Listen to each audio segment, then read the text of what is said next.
L'année dernière, en 2017 à Noël, une militante des Femen s'est déshabillée place Saint-Pierre au Vatican. Elle a tenté de dérober le petit Jésus dans la crèche, mais la police est intervenue juste avant. Et à ce moment-là, elle a hurlé de façon répétée « Dieu est une femme, Dieu est une femme, Dieu est une femme ».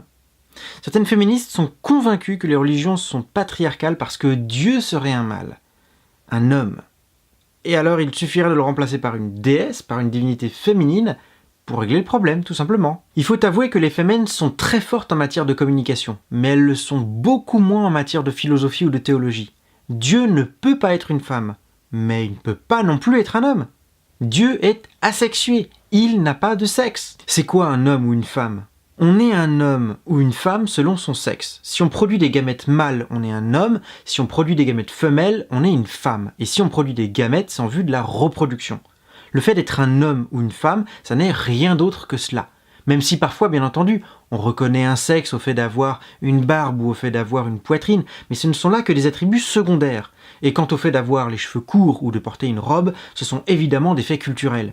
Donc on est un homme ou une femme uniquement selon le type de gamète que l'on produit, mâle ou femelle, et cela en vue de la reproduction. Donc si on se demande si Dieu est un homme ou une femme, eh bien cela revient à supposer que Dieu a un sexe et donc qu'il peut se reproduire. Alors évidemment, si on est polythéiste, on considère que Dieu peut se reproduire, et la plupart d'ailleurs des polythéismes considèrent que c'est effectivement le cas. Il y a une pluralité de dieux qui sont finis et qui sont limités, il y a des dieux et il y a des déesses qui peuvent se reproduire entre eux. Mais dans le cas du monothéisme, Dieu est un être qui est infini, qui est absolu, qui est tout-puissant, il ne peut donc y en avoir qu'un seul. Parce que s'il y avait deux dieux, alors aucun d'entre eux ne pourrait être tout-puissant, puisque la puissance de l'un pourrait limiter celle de l'autre. La perfection de Dieu implique donc sa singularité et donc l'impossibilité de se reproduire. Qui plus est, le fait d'être sexué implique le fait de se définir par rapport à l'autre sexe et d'en avoir besoin pour se reproduire, ce qui contredit le caractère absolu et autosuffisant de Dieu. Donc si les polythéistes peuvent concevoir des dieux sexués en raison de leur imperfection, les monothéismes, eux, ne le peuvent pas justement en raison de la perfection divine. Et puis, franchement, imaginez la chose. Si Dieu est un mâle, elle mesure combien à votre avis ? Ça se mesure avec quelle unité de mesure ? En centimètres ou en kilomètres ? Et si c'est une femelle, comment peut-elle être à la fois immuable et cyclique ? Enfin, peut-être qu'elle prend la pilule, remarque, mais il me semble que ce genre de question démontre quand même combien la position est absurde. Alors oui, les religions représentent Dieu sous les traits d'un homme ou d'une femme, mais c'est pour des raisons essentiellement symboliques.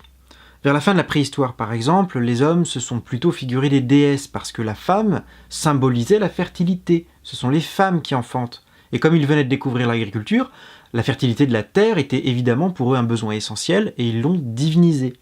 Plus tard, quand les polythéistes se sont figurés des dieux mâles, c'était pour symboliser la force, par exemple. Ce sont simplement des jeux de symboles. Et les monothéismes, bien qu'ils affirment que Dieu soit asexué, vont préférer représenter Dieu sous les traits d'un homme pour symboliser la transcendance du mâle par opposition à l'immanence de la femelle. Dieu a créé la terre et il s'en distingue. Si la terre est féminisée, eh bien par opposition, Dieu va être masculinisé. Mais ce jeu de symboles, à l'intérieur des monothéismes, n'est pas forcément univoque. Par exemple, Dieu est aussi représenté sous les traits d'une femme. Par exemple, le prophète Ésaïe décrit Dieu comme une femme, puisqu'il dit que Dieu porte son peuple comme une femme enceinte, par exemple en Ésaïe 42, ou qu'il allaite son peuple comme une mère en Ésaïe 66.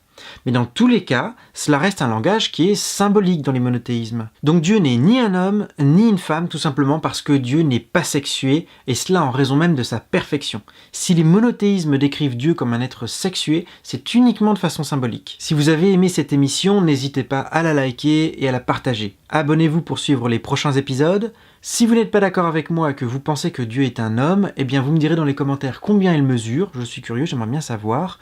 Et sur ce, je vous dis à très bientôt.